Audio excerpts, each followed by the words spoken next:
and welcome to today's podcast with Dr. Marty Makary on how self-funded employers can leverage trends in healthcare disruption to get better care and lower costs in 2022 and beyond.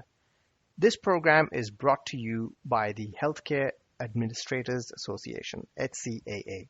For over 40 years, HCAA has supported third-party administrators and the self-insured employer industry through educational opportunities and leading industry experts.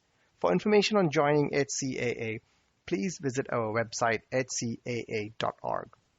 I'm your host, Ramesh Kumar, and I'm on a mission to bring value to the healthcare system through improved transparency, and my goal from this podcast is to give you one aha moment that you can implement in your business, whether you're a TPA, broker, or an employer.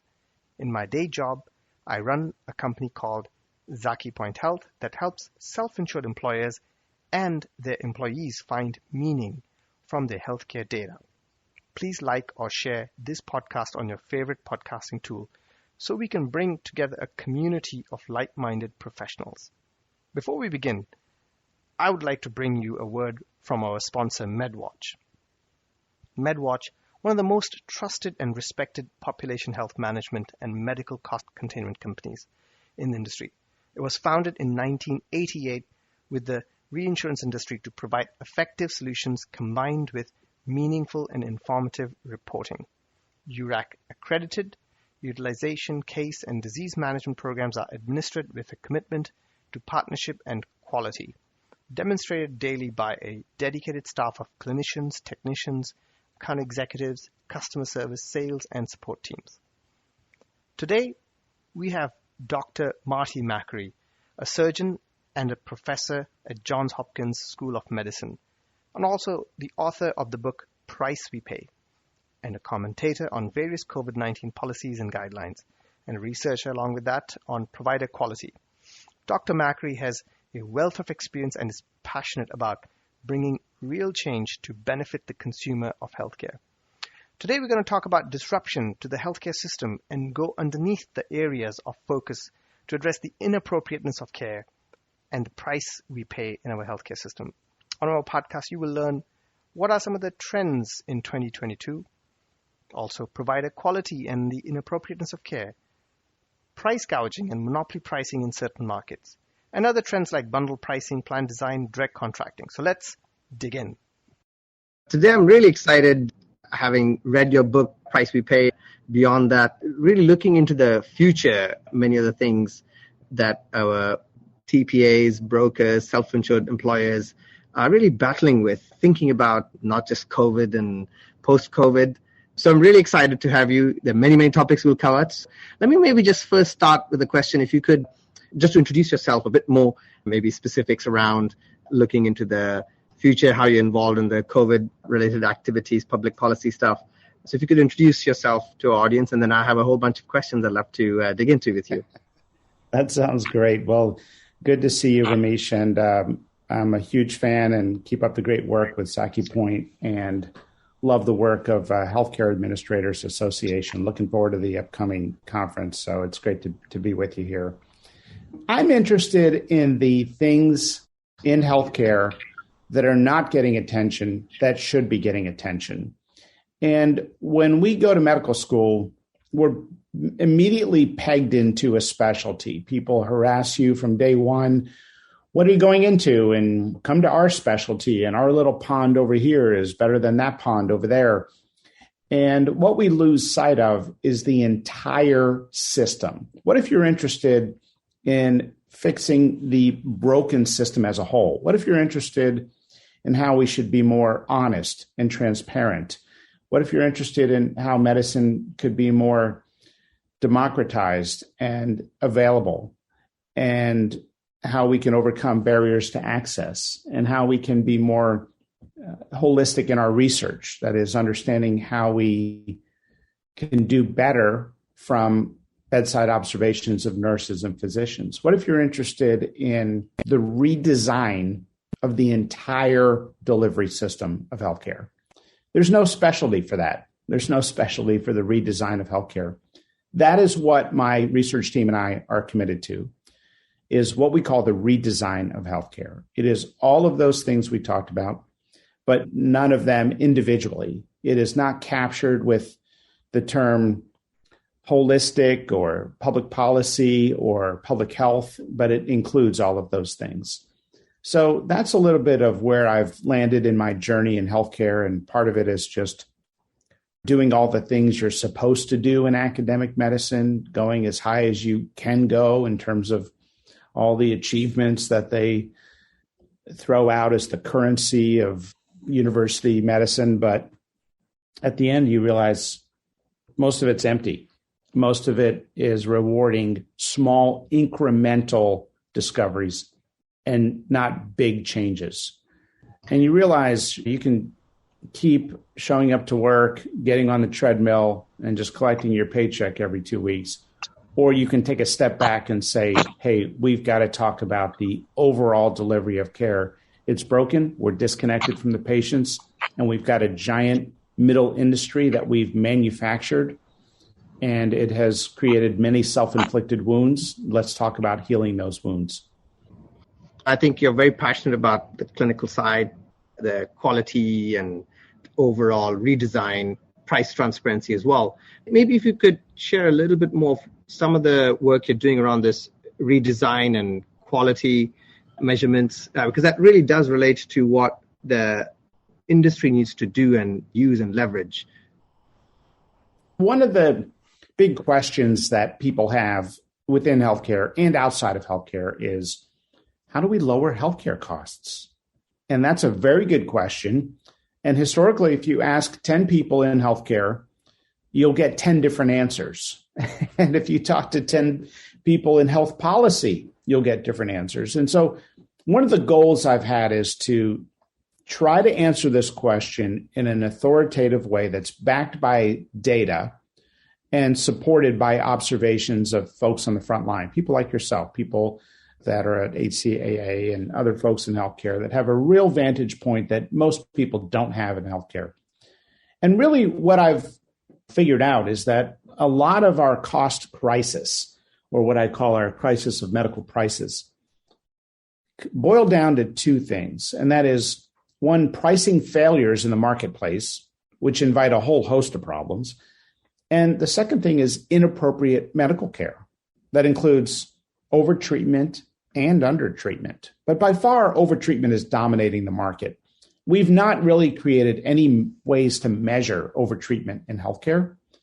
So that is one of the major endeavors that we're deep into, is how do you develop a way to measure the appropriateness of care, whether or not the person needed that lumbar spine fusion surgery, whether or not someone prescribing 16 medications on average for the typical senior in their primary care practice is an outlier. Are they an appropriate outlier or inappropriate outlier? And what do you do with outliers in medicine? Do you put them in jail, or do you say these are doctors who need help and show them their data and allow them to autocorrect and hold their hand if they want help? This is the work that we're deeply involved in, and it's called implementation science. And it comes from the academic discipline of human behavior change. And implementation science is basically saying now, what's the most effective way to change outlier behaviors around overtreatment so we can improve the health of a population? And a nice bonus side effect is it reduces healthcare costs. For example, the best way to address drug pricing in the United States, which are spiraling out of control, is to stop taking medications we don't need. And the best way to address many areas of very expensive care in the United States is to have a focus on the appropriateness of care. So my team and I have developed hundreds of appropriateness measures, and we're using them in the marketplace. And it's been a very, very worthwhile endeavor. And has it been quite an eye-opener in terms of certain physicians or certain practices? The big question that's on my mind, so here I am this week on holiday in Florida, just like you. I'm with a couple of urologists who love their profession and talk a lot about that the doctor's always trying to do the right thing here. And so I'm kind of very curious, like, is it the hospital that is actually putting the system around them? Or is it inappropriate care is driven by certain individual doctors? So for a layman like me and the administrators out there, where should we be digging into when we think about this inappropriateness of care?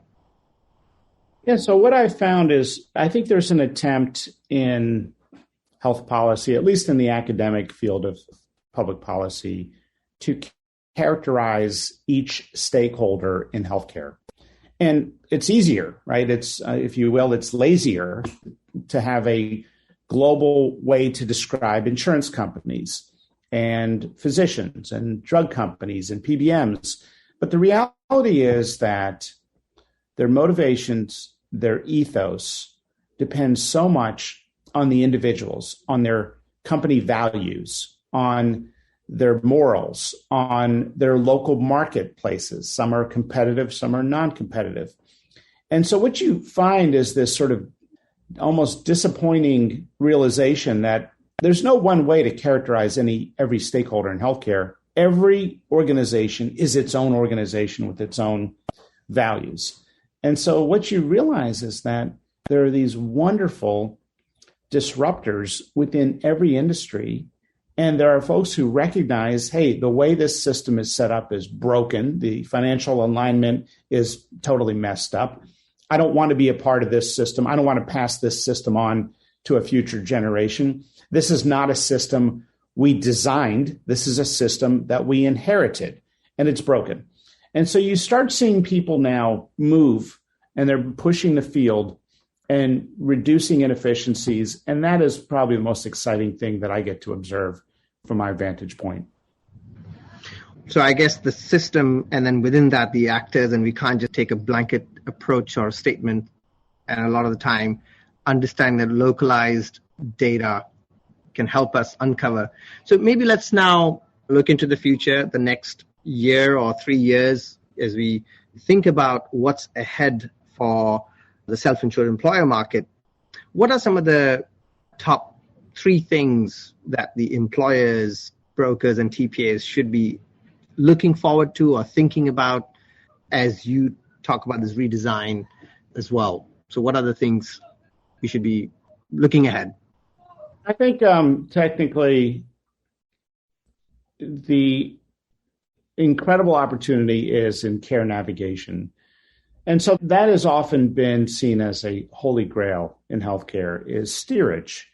And so that's one opportunity. Another is to promote relationship-based medicine. And I'd say a third is to enable all of this great care to happen in the context of direct primary care, which is growing like crazy across the country, as you know. And so in the steerage piece, we're really sort of walking on the surface of the moon for the first time, seeing things we've never seen before. And that is, we're recognizing that it doesn't have to be impersonal. It doesn't have to be a rigid pre-authorization algorithm that dictates where you go or can't go for care. Instead, we can create all sorts of incentives and a human touch. That is, we're not only going to tell you, hey, these are the doctors or hospitals that we believe in, that we trust, that we've had a good experience with, that they're not perfect. No provider group is, but we've had a much better experience with these groups or this individual or this medical center relative to others, or this group of medical centers relative to others.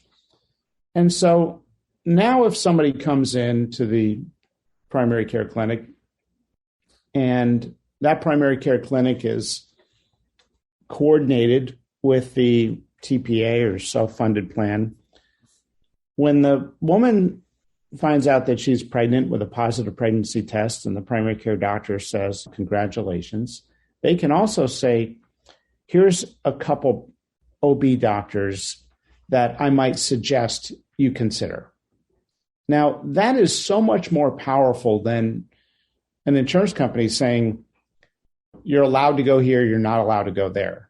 Instead, what it does is it embeds a high-value network within the intrinsic referral system of a practicing physician who has the trust and they have the access. And so, again, people should be able to have the choice and they can go wherever they want. But if they go to one of the providers in the preferred network or in the trusted network or in this alliance, they should be able to be rewarded. Essentially, what we're doing then on a population level is rewarding high value medical care. Because all of a sudden now, the doctors who are not a part of that preferred network are wondering why not. And trust me, as a physician, doctors are very competitive by nature. And if they find out that there's a stream of patients going from this health plan or this clinic to another provider group, they're going to wonder why. Now, what if that reason why is that OB Group A has a C-section rate of 60% and OB Group B has a C-section rate of 19%, and their neonatal outcomes are similar in both groups? Well, it could be known that this group performs better on a high value appropriateness measure. What if Group A is charging $41,000 for a routine, uncomplicated vaginal delivery, and Group B is charging $10,000, or let's say $6,500, which is a reasonable, fair price we do see in the market? Well, again, why are we so opposed to letting the market work to reward quality and price, both, and not prioritizing price over quality, but just saying this is what a functional market should be? The fundamental problem we have in healthcare is that we have non-competitive markets. And when you have a non-competitive market, the temptation from a policymaker standpoint or from a consumer standpoint is to create rules to prevent bad behaviors. But the fundamental change that's needed is to transform those markets to make them competitive. And we do see that now, and we see that through the power of steerage. And much of that is done in the context of direct primary care and care coordination. So I would say those are three powerful tools that we're seeing right now just do very well and thrive in the marketplace: is high value network creation, care coordination, and direct primary care.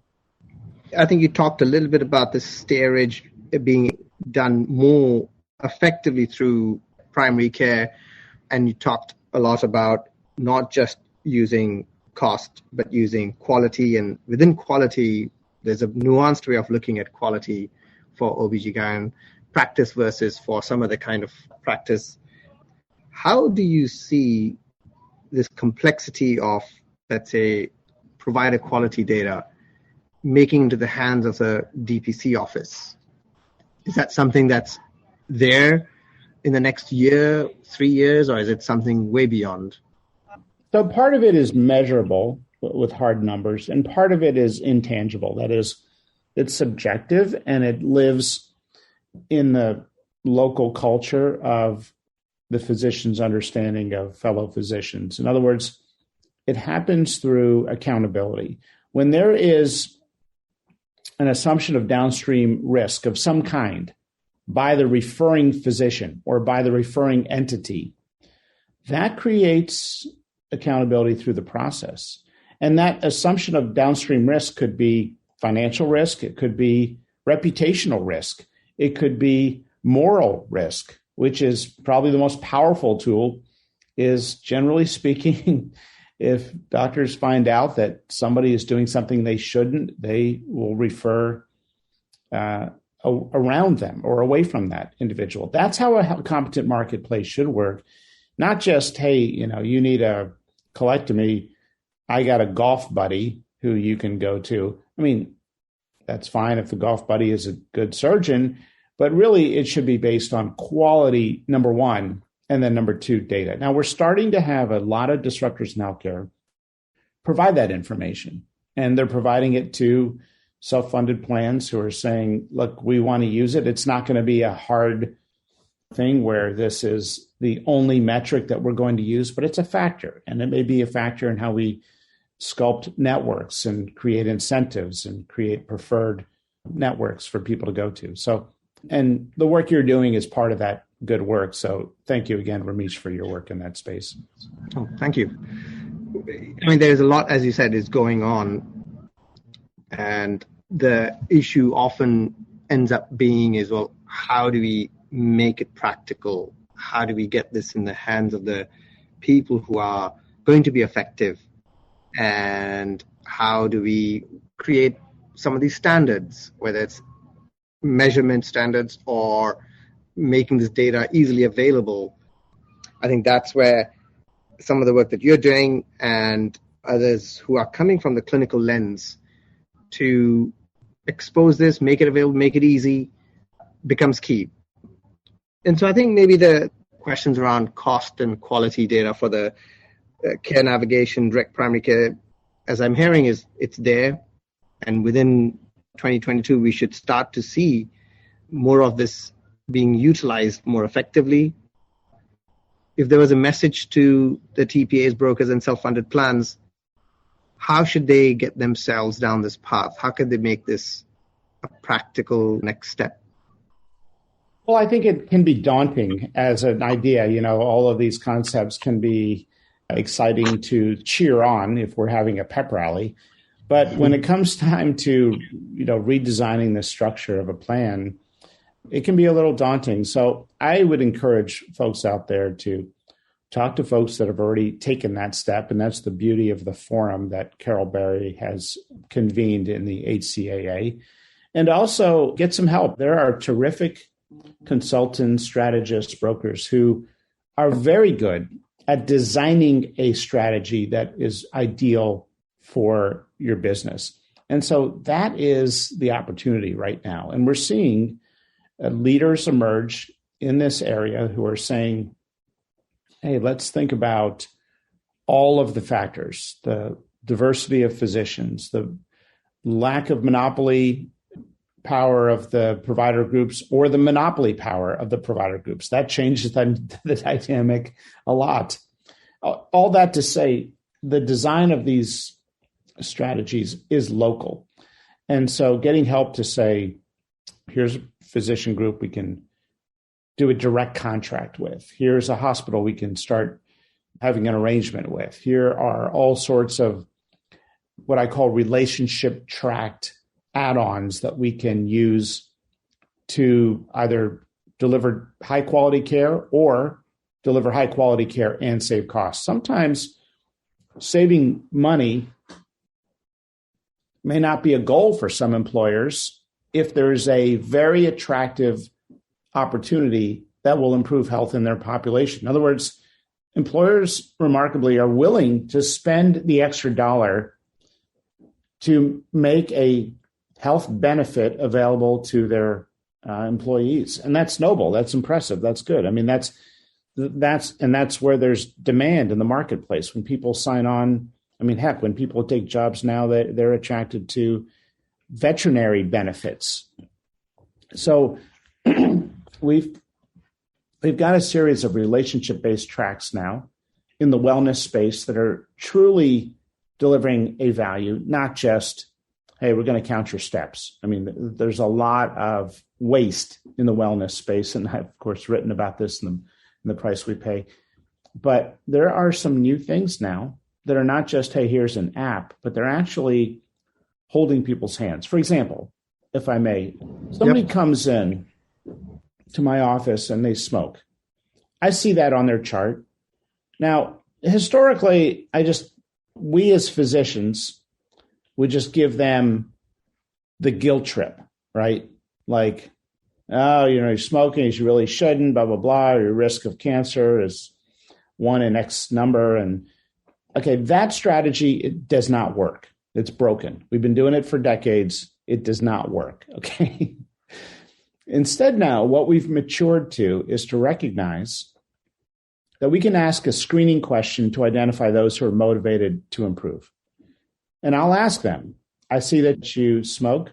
Is this something that you're really committed to stopping? Or is this something where you're okay staying where you're at with smoking at this point in your life? Either answer is okay. I just want to understand what your thinking is, and I won't think anything less of you. regardless of what you say. Immediately, it removes that sort of guilt complex that we put on. It allows people to be honest. And guess what? A bunch of people say, you know what, I'm fine. I don't want to talk about it. But there are some people who say, I just had a granddaughter and I really do not want to be smoking. I'm really motivated to stop, but I can't. I have such a hard time stopping. That's the person we want to hold their hand, invest, spend money on them, give them a lot of touch, and walk them through a program with accountability and a lot of relationship. And we're not going to do that as their physician. I'm certainly not going to modify my practice to make that a big core part of what we do. But there are providers out there, and they may be remote, they may be video chatting, they may be texting, they may be in your community.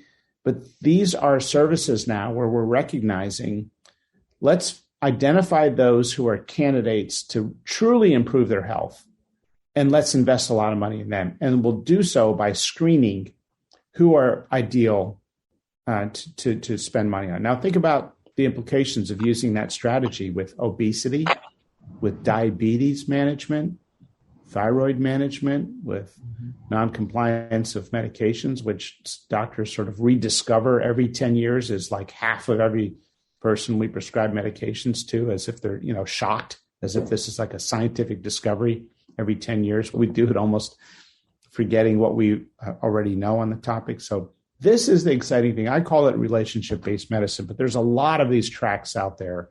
I know of one that I'll be describing this at the conferences for women during pregnancy. Remote doctor checks in with them and figures out, are they high risk? If so, they want to offer to chat with them frequently. And if they're low risk, they'll just offer to be available for questions. And then they're the second opinion doctor, basically, where they have your record and they have your chart and they know who you are and they have a relationship with you, is the doctor that you will check in with, or somebody who has all of your records remotely just before you deliver or during the labor and delivery process. If you have questions or you feel like they're doing something that you don't understand, or you don't know if you should be having a C-section because they're strongly encouraging it and it doesn't make sense to you, and you are in direct communication with that remote physician who is super qualified in that field, this is good, right? We're talking about empowering patients, giving them more information, giving them more options, educating them, and providing a relationship where there's also accountability when we physicians need to ask people to do certain things for the benefit of their health.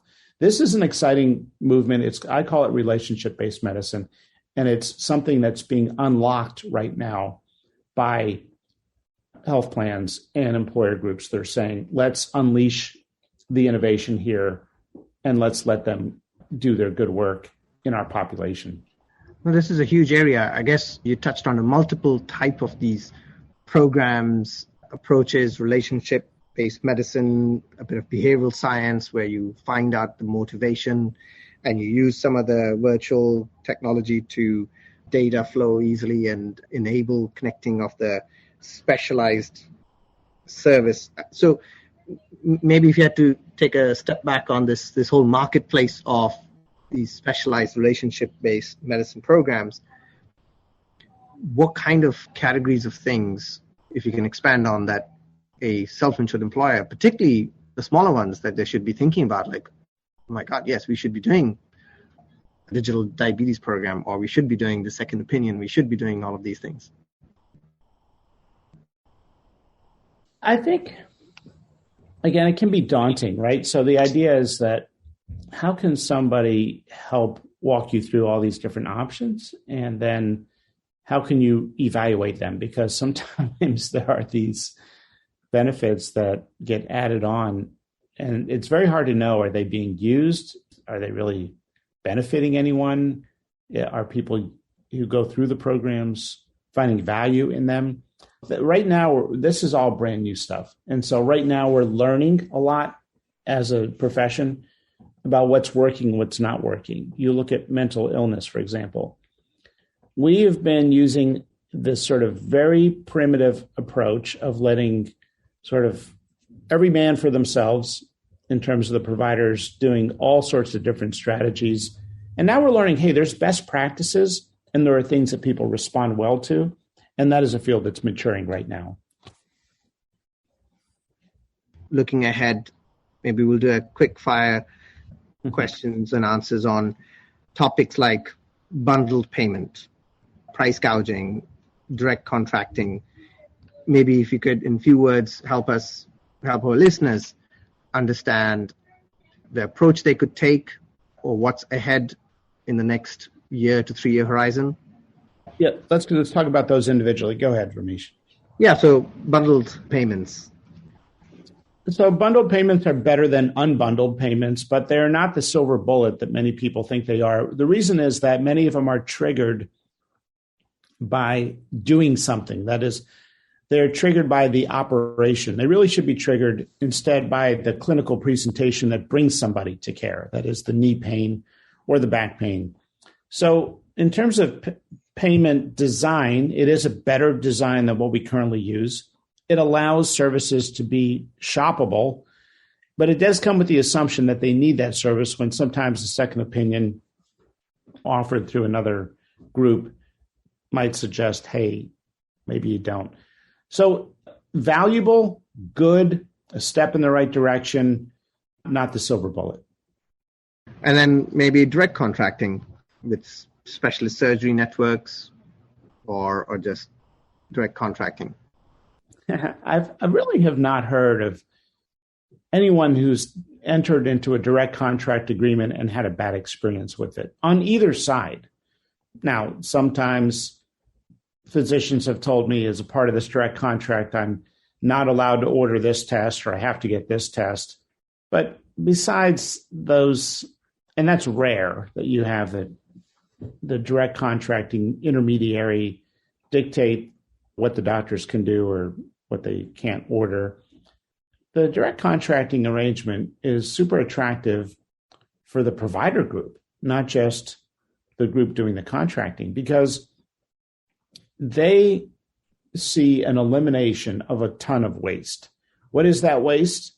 It is a massive world of essentially negotiating a rate and then chasing people down for that residual payment. That is, they're not only processing the claim with the person paying, the surrogate, but also with the patient themselves. No fun. We doctors like to take care of people.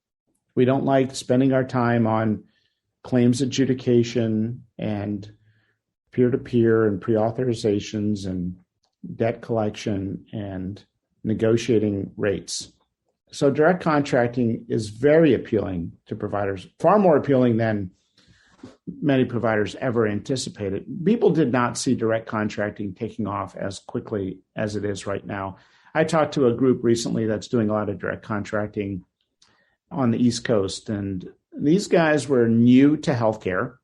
They were very intimidated by the entire process of going to provider groups and saying, we'd like to enter into a direct contract with these employers or health plans that we represent. And they're telling me we could not believe how easy it was. We would say, hey, this is what we're getting paid from this other group. Can you offer this amount? And the answer was yes. Or, hey, we see that you're charging with your negotiated rates something in the ballpark of $3,000. Would $1,500 be something you can do? And they'd be like, okay. And these people out there, they'd be like, had no idea it'd be this easy. Now, when they're up against a big behemoth monopoly medical center, it may not be as easy. But right now, we're seeing terrific disruption in the marketplace. By the way, monopoly power is the one thing that keeps us up at night in the health policy circles. It is the ultimate future risk in healthcare and in pricing. And monopoly pricing is real. It's already started to creep into certain markets, and it is the future. It's what we need to focus on. Those of us who are working on the future of medicine, futurists, people who are saying, okay, here's the dynamic of what's happening in the market right now. But what's it going to look like in 20 years? Right now, that is the one threat that many of us are concerned about. And we're actually talking about more openly and honestly, because unless we address it now, these problems will take a long time to fix. And so you imagine policy being in place where if there's a lot of consolidation going beyond a certain level, it needs a proper approval, just like the tech circle has, or is that kind of where things will go to avoid this monopolization in particular markets? Or are there other things that the employers could do or could be thinking about in their own regions? I think the employers are doing everything they can. I think the problem is the state attorney general in many states is asleep at the wheel, and many times they're running for governor, and so they don't want to upset a certain stakeholder group. I think that the hospitals are also coming with a message of love and hope and quality. And they're saying, look, if we can merge, then we're all going to be a one big happy family. Look at all the community benefit we do. It's going to be better. And sometimes it is. But unless there are safeguards to prevent price gouging from monopoly pricing, and when I say safeguards, there are rules, but there are also, the best safeguard is competition. And so when we eliminate competition in the marketplace, we're in uncharted territory. And that is where we have seen in parts of the country where one giant power is the only place that people really can go to for anything urgent. It runs a risk. Now, look, doctors and hospitals should be paid fairly. They should be paid well, in my opinion. But no one should accept price gouging and predatory billing in any marketplace. And as you know, this has been a lot of the advocacy work that my team and I have worked on. And what we believe is the ultimate check of this type of stuff is public accountability. That is good local journalism and good public accountability for practices. After all, hospitals are community institutions and they should be accountable to their communities.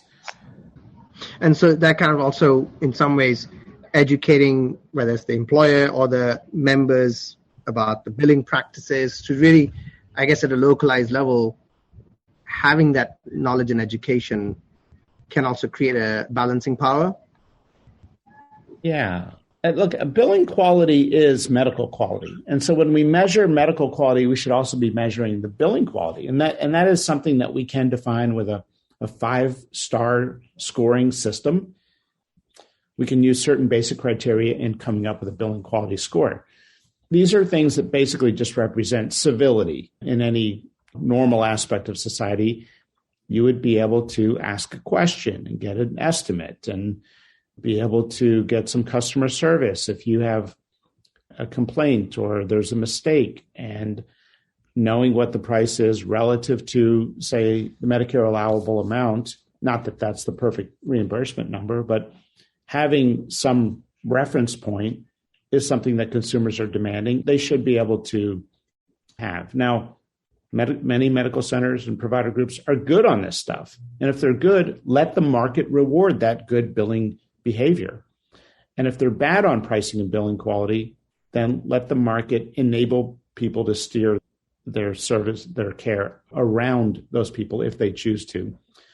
If we can empower the marketplace with the signposts and data that it needs, we can see tremendous transformation. And I believe what you'll ultimately see is a global reduction in medical prices, a higher efficiency of the system, and more satisfied provider groups because they're focused on what they do best, and that is taking care of patients. Kind of last question that leads from this. Price transparency regulation is coming around these topics of empowering the market.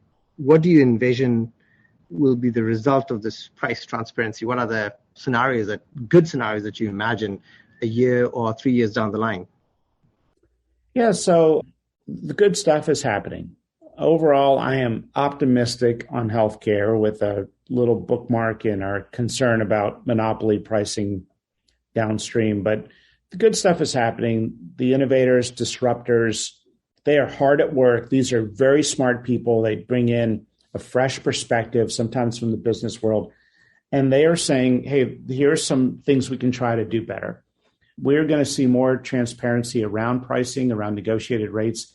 It's hopefully going to contribute to a competitive marketplace.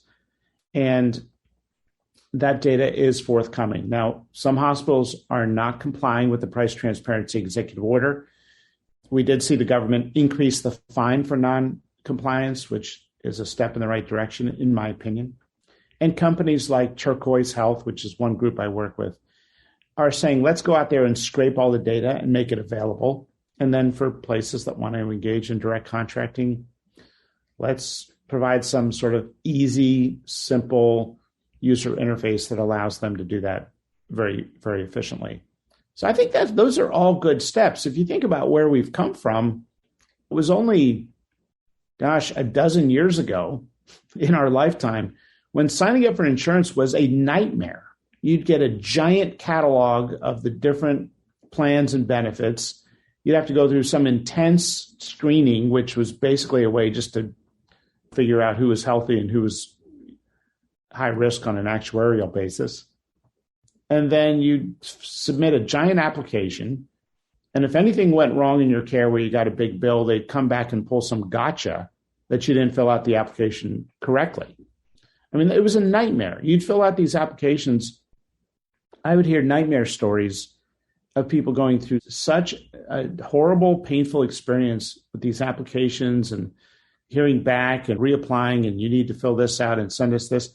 People actually thought, this is so painful. If I get sick, I'd rather just die than go through all this paperwork. And so that's where we've come from. And remember, that was just 12 years ago. Yeah, there's a lot of good stuff happening. This is actually fantastic. I think we touched on many, many topics. Really thank you for taking the time and your kind of message ahead, very optimistic message that high performance networks and how that feeds into direct primary care is a central point. It's a really powerful way for managing healthcare risks, costs, and better outcome and using the care navigation approach. So I appreciate you sharing your thoughts.